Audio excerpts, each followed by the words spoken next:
Now let's get straight into that breaking news this morning. The sixth biggest earthquake on record has hit off the coast of eastern Russia. The 8.8 magnitude quake has resulted in millions of people across Japan, China, the Philippines and Hawaii being told to evacuate their homes immediately for fear of tsunami. Well, joining us now with the latest developments is meteorologist Nathan Rao. Nathan, thank you for joining us today. Good morning. This is terrifying. The world is waiting for the impact of these waves.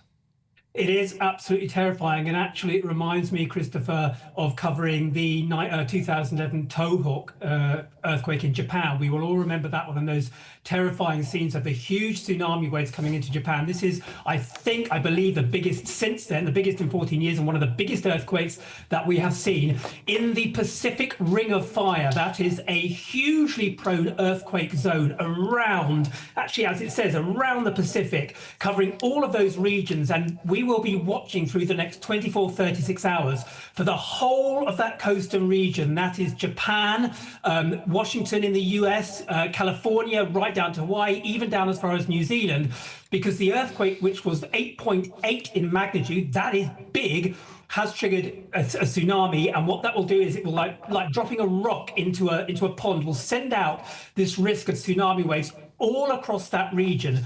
And as you've mentioned, 2 million people in Japan have been told to evacuate the areas along the coasts. People all across that region, the coastal region, will be having advisories. There are advisories in place all across the coast of America to take precautions for what could possibly be a large tsunami. Having said that, it is now about 12 hours on since the earthquake. We've already had the first wave, which was 6 foot high, approaching the atoll islands near Hawaii. Doesn't seem to be quite as high as feared. Hopefully that's the case, but still a huge risk across that whole area.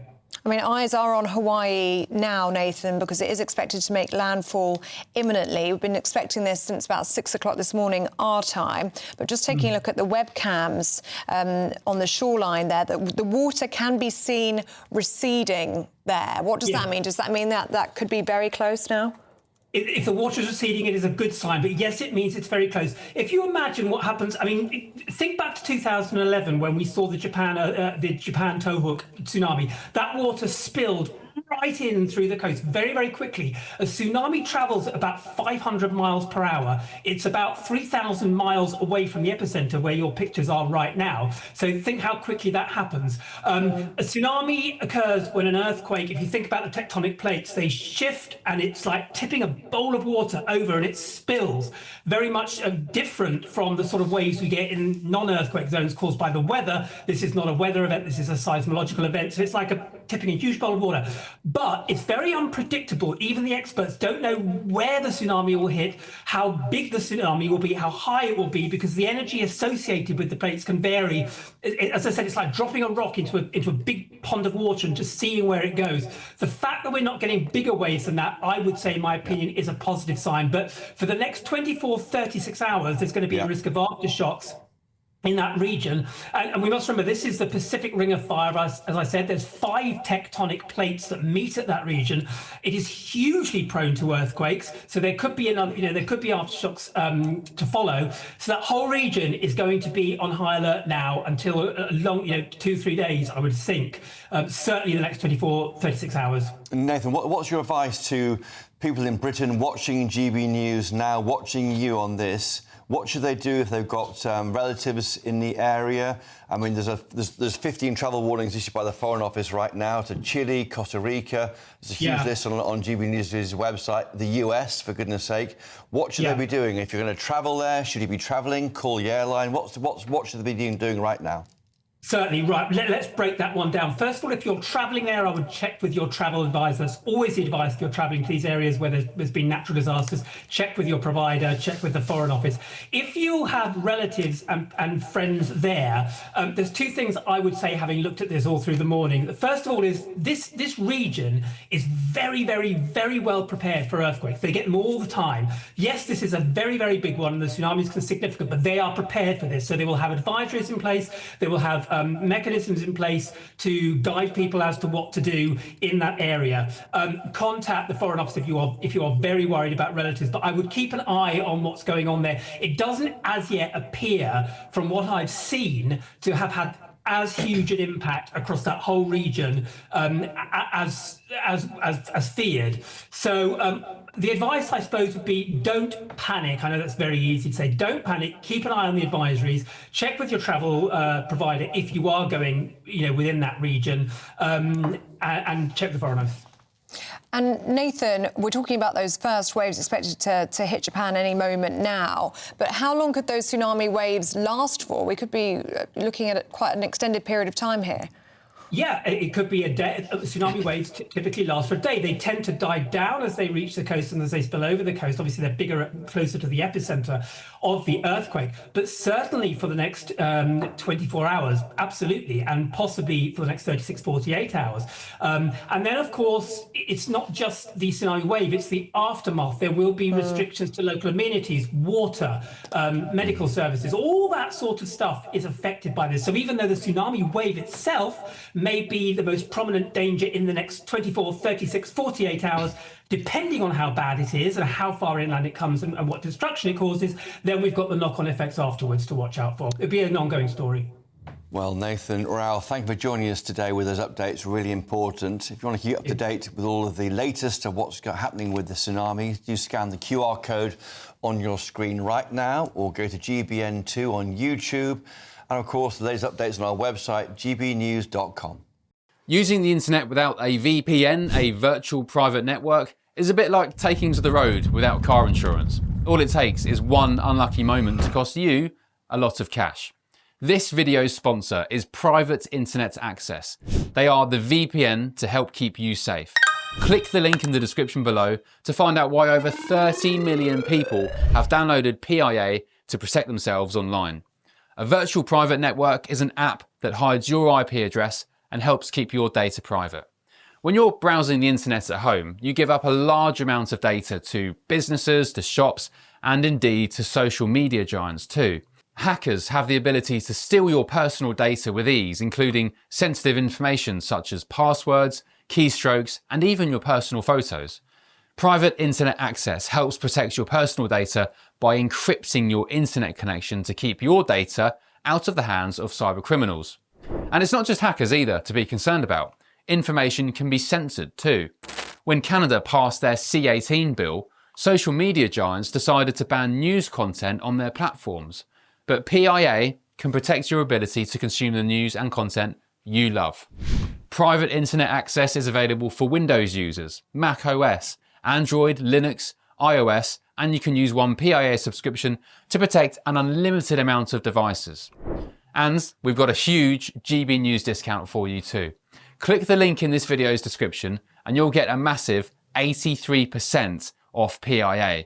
That's under £2 a month, the price of a coffee, and you'll get an extra 4 months completely free on top. Also, there's a 30-day money-back guarantee too. Visit piavpn.com/GB News to start protecting yourself digitally today.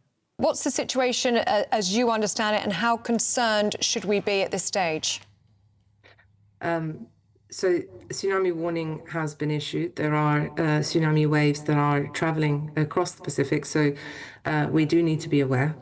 We need to be following all of the guidance that is there. This is a massive earthquake that has happened. So it has the potential to create quite large tsunami waves.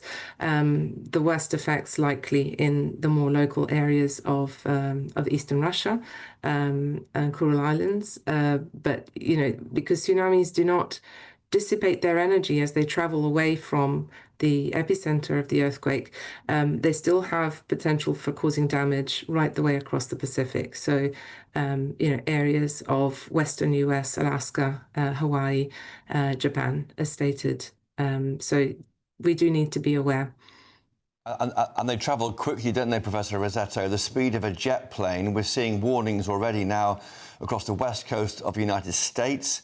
It's going to be striking California at 7:50 a.m., San Francisco 8:40 a.m. UK time, LA 9 a.m. There's now a map on screen on GB News. If you can see your screen at the moment, that's showing where these waves may hit. Are you surprised by the reports from Josh Green in Hawaii of waves, water retreating, boats on their side on dry sand, and yet large waves not coming in? And they're saying there that, God willing, these waves won't harm us, fingers crossed. Are you surprised by this?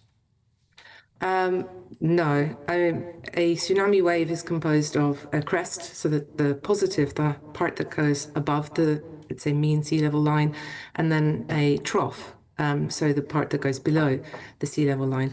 And as the wave travels, it can travel either as a trough leading, which in this case seems to be what's happening. So basically, when the trough arrives, you get that retreat of the sea, and you get sort of and it's basically the indicator that the crest should be coming afterwards. So I think it's still early to say that there won't be any large surge of water following this. But each tsunami is a little bit different, so it might have a larger crest, a larger trough. We don't quite know, but I wouldn't make that assumption right now. I think it's much better to be to be cautious. Also, because waves reflect. They reflect, that they divert, and so you may get a second wave coming in, a third wave coming in, and there are large aftershocks happening. This is an area of the Earth, the subduction zone, in the Kurilkanchaka, which has the potential for generating very, very large earthquakes and large aftershocks. So there have already been several aftershocks that have been above the magnitude 6 occurring. So we need to still be watching and heeding the warnings of the authorities. And just a reminder for people that are waking up this morning that this is one of the most powerful earthquakes we've seen, isn't it? I think it's one of the most powerful in 14 years, the 6th most powerful on record. Yes, it's definitely the largest that's happened across the world since the magnitude 9 earthquake that hit Japan in 2011, that caused the massive tsunami that then also affected the Fukushima plant, if you may recall. So it's a magnitude 8.8. It is associated with a fault rupture the size of Wales, effectively. So we're talking about a massive piece of the Earth's crust that is effectively broken, ruptured, and moved. And that's what causes the earthquake. And the uplift of that plate, of that rupture, is what causes the tsunami to happen. So we do need to be alert. This is a very, very large event in an area that is known for large events. It's on the Pacific Rim, or the Ring of Fire, as we call it. And has had very large earthquakes also in the past. So it generated a magnitude 9, for example, in 1952.